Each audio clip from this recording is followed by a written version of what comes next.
Did you watch the Will Clark Rafael Palmeiro thing the other night? I did. I did. And it really it's really an interesting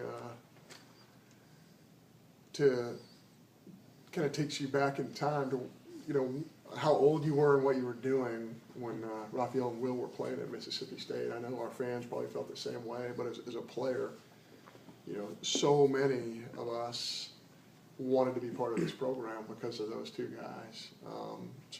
And Jeff Brantley and Bobby Thigpen and really the whole team. So, I thought it was a really interesting biopic piece that, I think you just look at it through a different set of eyes when you know those guys personally and know that they're really special people. Talk about the Ole Miss series this weekend. You played them a week ago, and now you have a good idea if they're face-to-face now going into their field. What kind of challenges do they present?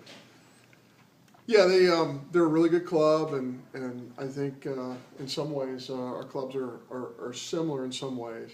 Both clubs have had their ups and downs this year. Certainly they've played a little bit better than we have in the conference.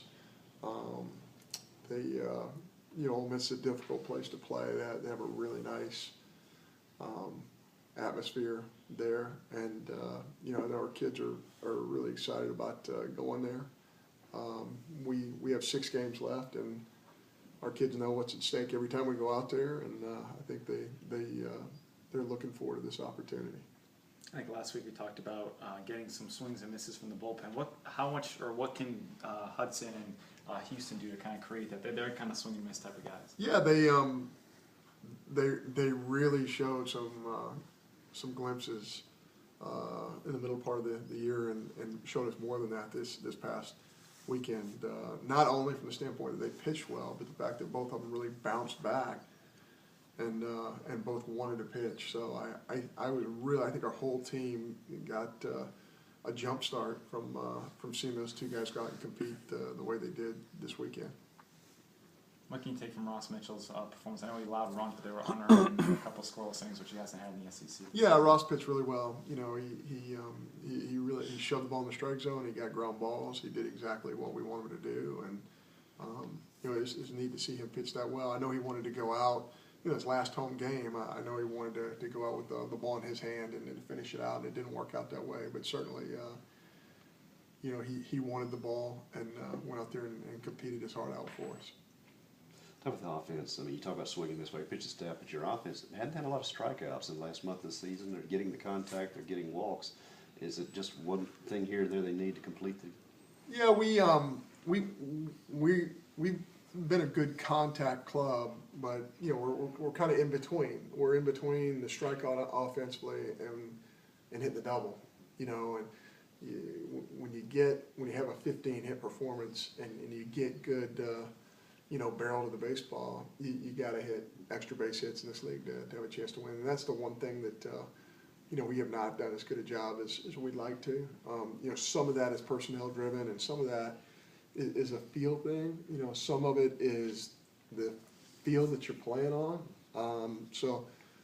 That's something that we're really focused on now and we're focused in the future is we've got to do a better job getting extra base hits, really in a climate of college baseball where there is still not a ton of extra base hits out there. Has the final schedule, has that affected y'all's practices any this week? Yeah, certainly. Yeah, with our kids taking finals, we've had to work our individual hitting stuff around that, and we've actually been able to practice a little bit earlier than we normally do. It's been a tough year in terms of scheduling. I like to start earlier than 3:30, 4 o'clock. But because of our class schedules, it hadn't worked that way, and so hopefully in the future that's something we'll be able to do. But we've actually been able to practice a little bit earlier than we have in the past. Will they be done with finals when y'all leave tomorrow? Some of them will, some of them won't. I'd say the majority of them will be done with finals, and we're actually going to be waiting on some to get out of finals before we take off on the bus. But that's not a Mississippi State thing. That's pretty universal in college baseball. So. Hopefully our kids will do what they've really done for the last 9 semesters, which is get a team GPA of over 3.0 and have many folks who have really good semesters. Will third base be a kind of matchup or a by field matter this week? We're gonna have to, it's a little bit of wait and see, because we have to wait and see if Luke Reynolds, how his ankle's doing. You know, he was really hobbled, that's why he didn't start in the Saturday ball game. We had to pinch hit him, but he could barely get to first base, so hopefully, you know, his ankle will be much better, and he'll be in the, available to us defensively. Sort of a big picture thing. What sort of impact has the SEC network had? I'm sure maybe a little in recruiting and perception and things like that, but really scouting other teams. Yeah, you know, our video guys and our assistants have done a tremendous job of getting video ever since we've been here. But the SEC network has certainly made it a much easier task. And I think, yeah, from a scouting perspective, you know, but it's, you know, it's everybody else in the league has that availability too. And one of the things that happens when you go outside the league, they have all of this footage on you, and then you don't have any footage on the team that you're playing. So in that respect, it can cause some challenges as well. But you know, you can't say enough positive things about ESPN and the SEC network. I think it's just been. I don't know how other coaches feel in our league, but it's actually better, much dramatically better than what I thought it was going to be. Is there a different energy going into this week's series, seeing that, you know, you were able to end the LSU series with a win, and the fact that it is Ole Miss and it is on the road? Yeah, I think, you know, the fact that we won in dramatic fashion, always, you know, when you're dealing with 18 to 22-year-olds, that's the last thing that happens. So I think they're excited by that. I think they're incredibly disappointed, as you know, as was all of us, on the Thursday night deal. I think that game really, you know, you got to move forward. You got to forget things. That one's going to be hard for me to forget for the rest of my life. But I think our kids feel cheated. I think they feel like they really beat LSU 2 out of 3, and it just didn't show up in the standings or on the scoreboard. And I think they're really anxious for the last 6 opportunities that we have.